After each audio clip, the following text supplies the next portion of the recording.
المرسلين أما بعد.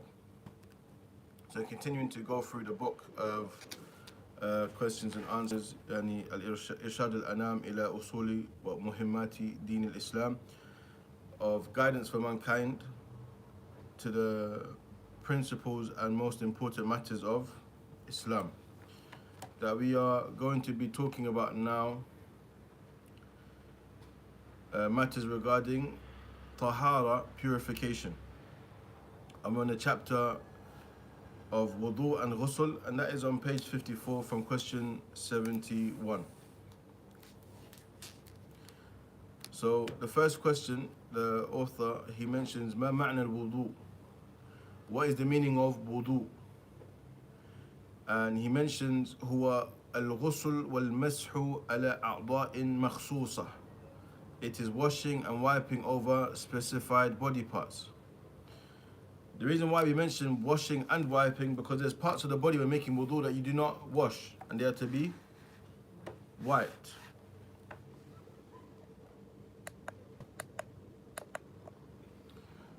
Such as the head, for example, when making wudu. Now, the next thing that is mentioned, ma shurut al-wudu, what are the conditions of wudu? And when we talk about the conditions of wudu, we're talking about that which must be in place before the act of wudu. Conditions, they come before the action. As we speak about salah, we talk about conditions of salah, i.e. that which must be in place before the salah actually begins.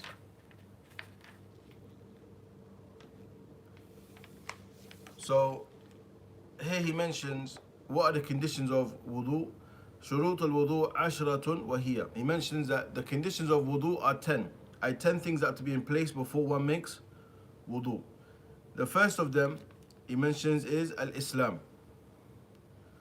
And Islam is the condition, the first condition of all acts of worship. Because acts of worship are not accepted from the kafir. The condition is that it's to be done from a Muslim. So here, the first of the conditions are Islam, that a person is a Muslim. The second condition, al-aql, intellect, that a person is sound-minded, and that is because the pen has been lifted from the one who is majnoon, and the one who is sleeping, and the one who is in a state of unconsciousness, the one who is at a stage of the age before they have reached the age of puberty. So these are reasons, legitimate reasons why a person is excused from a certain obligation. But as for intellect, then this is the second condition, that a person is to be sound-minded and not to be majnoon. The third condition is the age of tamyiz, the age of discrimination. This means you're able to differentiate between matters. For example, you can tell if you have wudu or you don't have wudu. In general, this age is from 7 years old. The age of tamyiz in general is 7 years old. But someone may be of tamyiz before this time. Someone may be of the age, maybe of tamyiz before reaching the age of 7.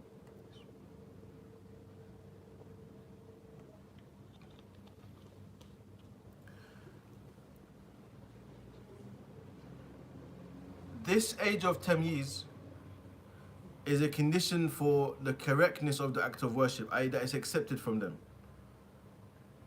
As for the age of obligation, that is the age of what?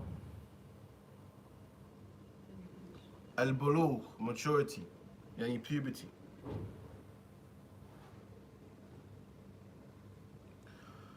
The fourth condition of wudu is an-niyya, the intention. A person must have the intention that they're making wudu for salah. Because a person may do the acts of wudu, but the intention is to cool down. If I wash the same places I wash for wudu, but it's because I'm hot, am I allowed to pray like this? Can I pray after doing this? La. Because I have to make the intention that I'm making wudu in order to perform salah. Number 5 استصحاب حكمها بأن لا ينوي قطعها.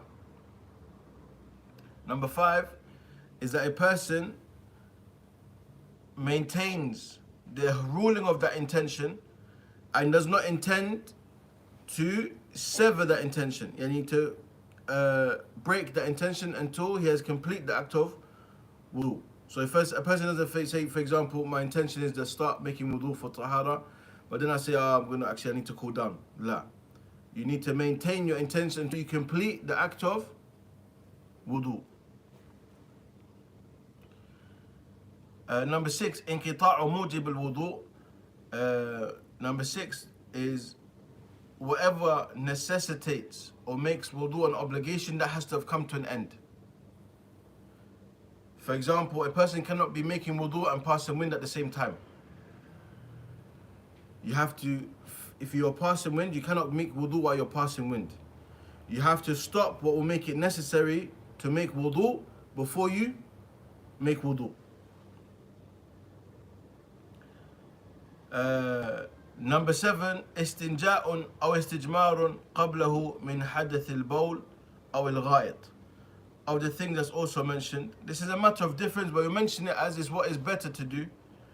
That a person washes the private parts with water or using tissue or stones, or that which fulfills the ruling of cleansing oneself after relieving theirself. That a person does this before performing wudu. Number 8, طهورية الماء وإباحته. It mentions the purity of the water and its permissibility. Now, the permissibility means, for example, that it's not water that's stolen and the likes. Now, if you made wudu with water stolen, your wudu is still correct. However, you are sinful. You are sinful for the act of stealing the water, but your wudu is correct. Also, what is mentioned, number 9, إزالة ما يمنع وصوله إلى البشرة. You have to remove that which will prevent water from reaching the skin or the places that you need to make wudu. So, in things like when they say waterproof this, waterproof that, stay away from them. Stay away from them.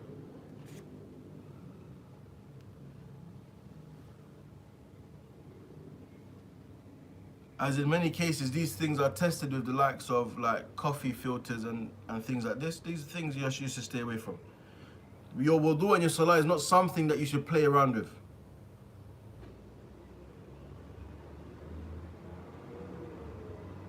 But, for example, if you was painting and you got a lot of paint on the place that you need to make wudu, you have to remove the paint before you make wudu. Also, number 10, and the 10th condition is for someone who has a particular condition that they are not able to maintain tahara. For example, it says دخول الوقت وقت الصلاة في حق من حدثه دائم. So the one who has a constant issue where he always breaks his wudu. For example, I've met people that they've mentioned when we was going Umrah, for example, they can't stop passing wind. They have a condition, they always pass wind. Some elderly people as well, they're not able to control themselves, they will always pass wind. Or some people have what is called silsilat al-bawl, where the urine keeps coming out, driplets always come out. These people who have these situations, they have to make wudu at the time of the salah to pray. And they don't make it if they break the wudu because of their condition. But you cannot make wudu for Asr and you have the same wudu for Maghrib. La. At the time of every salah, you had to make wudu for that salah. If you have the likes of these conditions mentioned.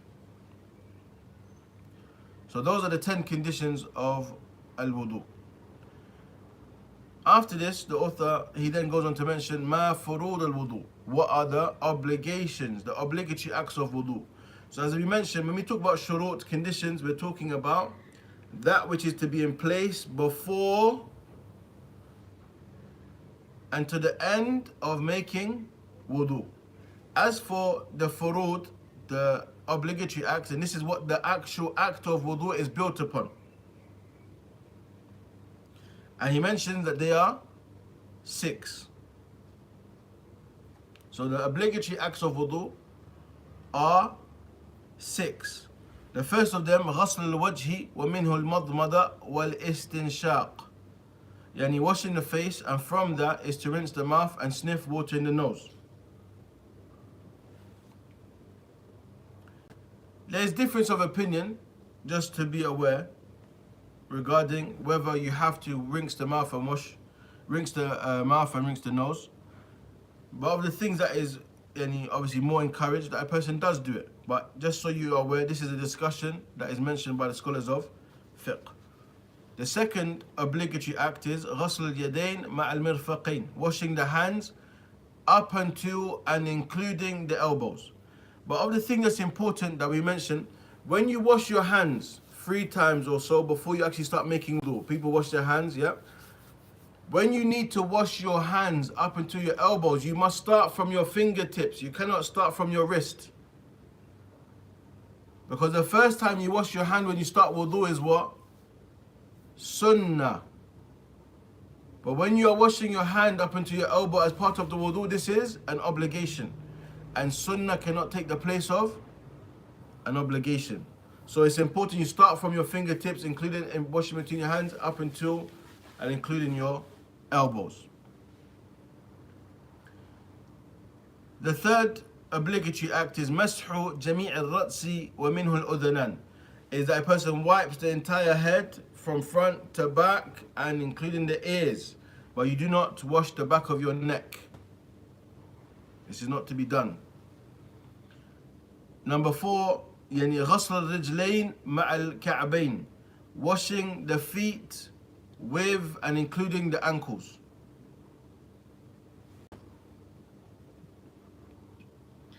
Number 5, الترتيب, ومعناه ترتيب بين أعضاء الوضوء بأن يغسل الوجه أولا ثم اليدين ثم يمسح على الرأس ثم يغسل رجليه كما أمر الله تعالى في كتابه العزيز. So here it mentions you have to perform it in order.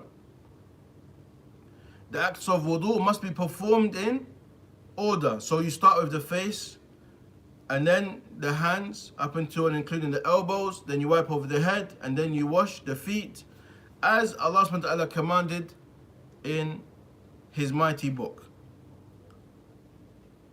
And that also emphasizes the point that I mentioned regarding when you wash your hands in the beginning, it doesn't take the place of washing your hands when it is an obligation, as you must do it in order. The next part is called Al-Mawalat, yani number 6, continuity.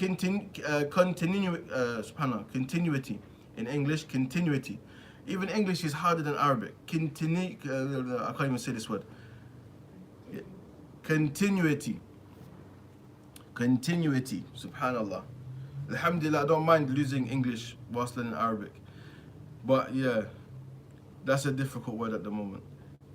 But you know what it means. But what is the shahid of this now? The point to take from this is no part of your body that has previously been washed should dry before you wash the next.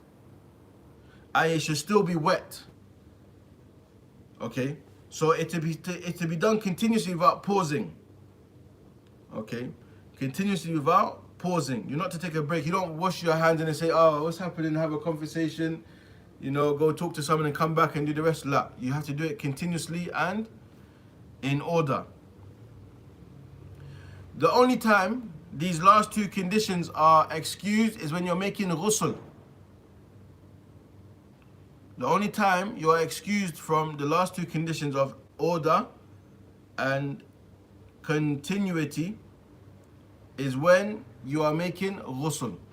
You are excused from this at that time. So those are the 6 obligatory acts of wudu. Some of these things are not new to us, but what's important is for us to know what is an obligation, what is a sunnah, and those differences, what nullifies and the likes,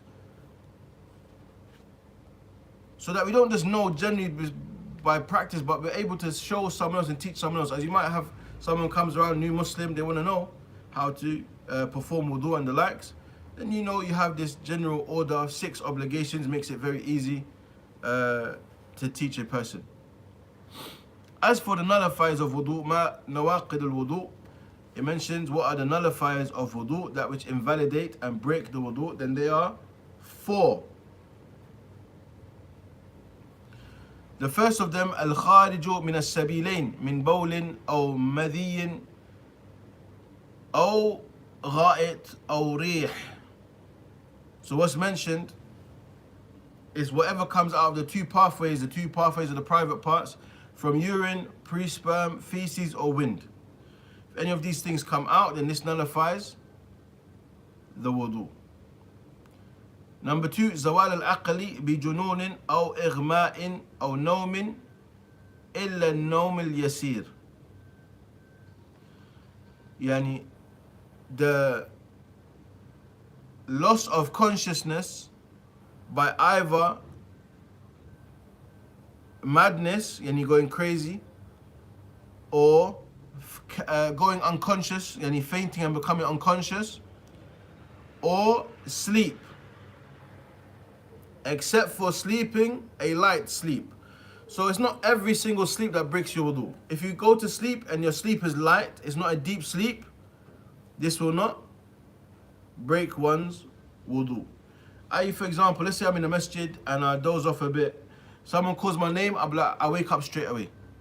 But if someone calls your name, they're talking about you to see if you're going to wake up and you're still sleeping, then this is the sleep that is not light. You have some people, they sleep, as soon as their head goes down, they wake up. With their heads falling, they wake up like this. Or if they hear themselves start to snore, they wake up. These are examples of light sleep. Number 3, aklu lahm al-ibli, eating camel's meat. So if a person eats camel's meat, then this nullifies your wudu, you're to make wudu. And if you go to Morocco, you can even get a camel burger. So camel's meat is not something that's uncommon in many places. Number 4, Masu dhakari biduni ha'il, touching one's private part without a barrier. This is a matter again that has difference of opinion as well. As some say the condition is that you touch your private part with desires and the likes. But this is a matter of difference. Now, and that was something you go back to in the books of fiqh. With the evidence presented, you'll see which of the opinions is more stronger. But that's of the things that is mentioned. If one touches one's private part without a barrier. So, in understanding what is upon us when it comes to wudu, then we look at the evidence as guided by the question, what is the evidence for the obligation of wudu for salah? And the evidence is قول الله تعالى يا أيها الذين آمنوا إذا قمتم إلى الصلاة فاغسلوا وجوهكم وأيديكم إلى المرافق وامسحوا برؤوسكم وأرجلكم إلى الكعبين. Surah Al-Ma'idah, verse number 6. So here it mentions, O you who believe, when you stand for the salah, wash your faces and your hands to the elbows, and wipe your heads and wash your feet up to the ankle. So all of this is a command from Allah subhanahu wa ta'ala. When a person stands up for the salah, i.e. when he wants to pray, then make sure they fulfill these acts, i.e. perform the wudu, that they're able to purify themselves for the salah. Then he goes on to mention ما معنى الغسل, what is the meaning of ghusl. And he mentions هو استعمال الماء في جميع البدن على صفة مخصوصة. It is to use water on the entire body according to a specific description.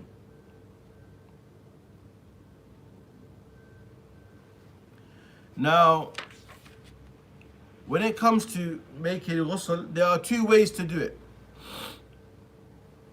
You have al-ghusl al-mujzi, you have the ghusl that is acceptable, and you have the ghusl that is kamil, that is complete. The ghusl that is acceptable is that a person just lets water go over their whole body, rinses their nose and their mouth with the intention of ghusl. The ghusl that is kamil is when you start by washing your hands, washing your private parts, okay? Doing the actions of wudu without the feet. Wash the right side of your body, the left side of your body, and then you wash your feet. This is the complete ghusl. Okay? Also, something to mention, when we mentioned the obligatory acts of wudu, we didn't mention how many times they have to be done. How many times do we have to wash each part of our body when we're making wudu? So I can't hear you. What's the answers? Louder? Once. Who else says otherwise?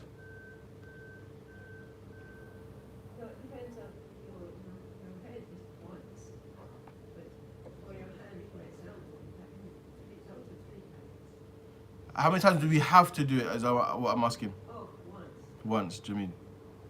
So the obligation is once. Sunnah is up to 3 times. More than that is bid'ah. Okay? It's either once or up to 3 times. But you have to do it at least once. So a person ran to the ocean with the intention of a ghusl and just dived right in. Is this okay for them to pray?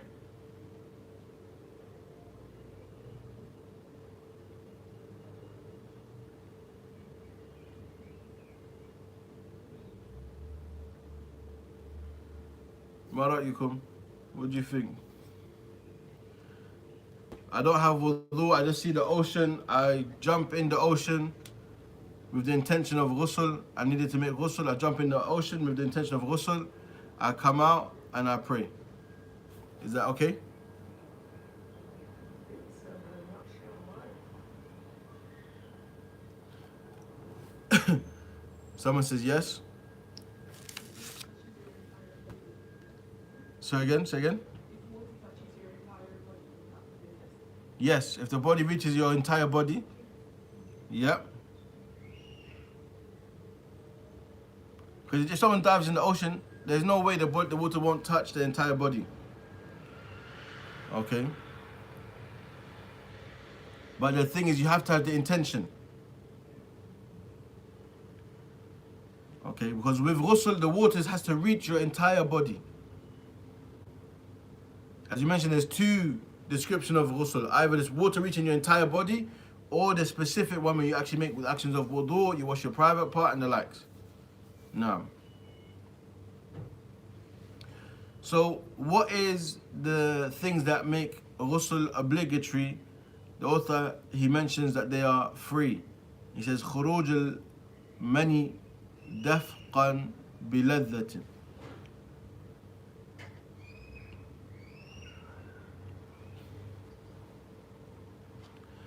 Here he mentions the exiting of sperm that comes out with pleasure.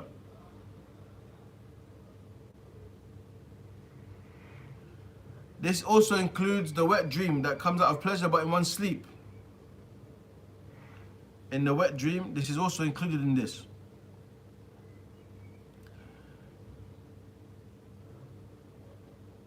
Secondly, الجماع وإن لم يحصل إنزال, يعني intercourse, even if one does not ejaculate, it still makes it wajib to make ghusl. Thirdly, menstrual and postnatal bleeding, upon completion one must make ghusl. So those are the 3 reasons why a person must make ghusl. Now, sorry, I can't hear you.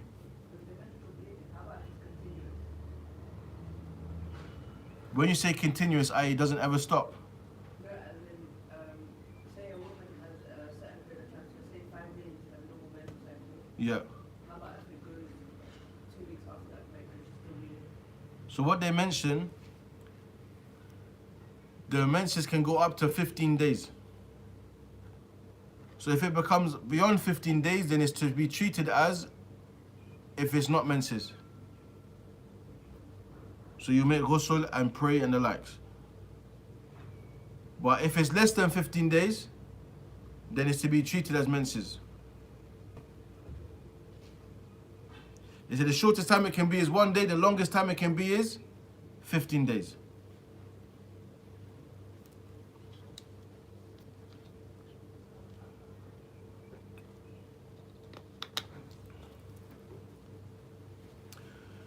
Again, the next question is ما دليل على وجوب الغسل عند حصول أحد موجباته. What is the evidence that it's obligatory to perform ghusl when one of these aforementioned acts or things that obligate ghusl occur? I mentioned the evidence is when Allah subhanahu wa ta'ala says وَإِن كُنْتُمْ جُنُبًا فَطَّهَّرُوا. In the same ayah in Surah Al-Ma'idah, ayah number 6, at the end, towards the end, they mentioned, and if you're in a state of major impurity, then purify yourselves. By way of ghusl.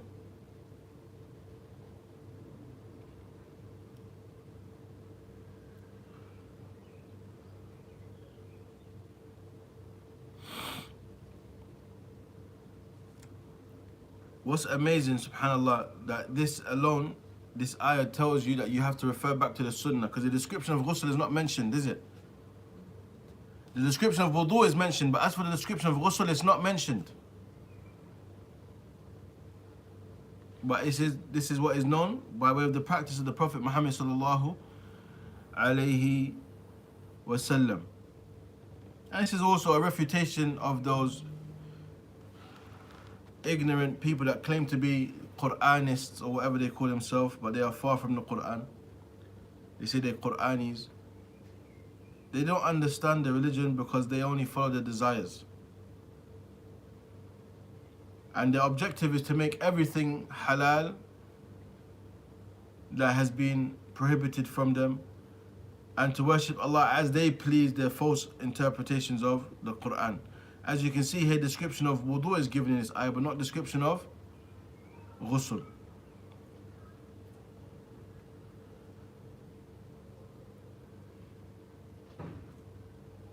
After mentioning the evidence, the author then discusses the fada'il or the mahasin, the merits of wudu and ghusl. And he mentions that there are many of the merits, and there are many merits as behind the ghusl and wudu. And he said from them, أن الإسلام دين عظيم يدعو إلى النظافة والحسية والمعنوية.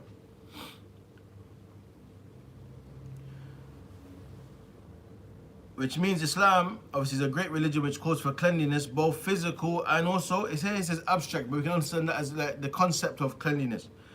Yani, cleanliness by way of your physical cleanliness and also spiritual cleanliness, yani to be clean from shirk. The greatest act of tahara is taharatul iman, that a person cleanses themselves from kufr. Okay, so that's the general abstract cleanliness. Secondly, تكفير الذنوب والسيئات التي تصدر من أعضاء الوضوء. It mentions expiations of sins and evil deeds which are performed by the parts washed in wudu. So as we know, when a person makes wudu, when the water drips, يتساقط عنه الذنوب, and the sins, they fall from him. The sins fall from the person who makes wudu. Also, number 3, الحفاظ على صحة البدن وسلامته ونشاطه. It mentions any safeguarding or guarding the health of the body by way of his safety and his vigor. يعني نشاطه يعني is activeness. So a person is encouraged within Islam to safeguard themselves and to guard their body, the safety of one's body, and also the activity of one's body, like to not make their body go to waste. And they should be active, they should be strong. As Allah, the Prophet said, "Al-mu'min al-qawi khayrun wa ahabbu ila Allah min al-mu'min al-da'if wa fi kullin khayr." And the strong believer is better and more beloved to Allah than the weak believer, but in both of them there are goodness. Now the strength is not only in Iman, the strength is also physical strength. But no doubt the strength of Iman is better than all types of strength. But this is also inclusive of the physical strength as well. That a person should be active, they should not neglect their body, as their body has a right over them. And we have been told to give everything that has a right its right. And the right of the body is that you don't put your body to waste by eating rubbish and not doing any form of exercise and the likes. Like, a person should look after themselves physically and also the safeguarding of their self also. Also what's mentioned number 4, al-istidad li munajati Allahi fi salati ala ahsani halin. Yani, from the things mentioned is that a person prepares themselves. Then I will tell you what we'll be studying next, inshallah ta'ala. And for those who are coming today for the evening class for Aqidah, then the book that we'll be studying, some of you have been given already, the purple book. That is the book that we'll be studying, inshallah. If you haven't been given the book, you'll be given the book today for those who do come in person, inshallah, and that will be at 6:30 this evening. So نكتفي بهذا القدر وصلي وسلم على نبينا وحبيبنا محمد وعلى آله وصحبه أجمعين. جزاكم الله خيرا والسلام عليكم ورحمة الله وبركاته.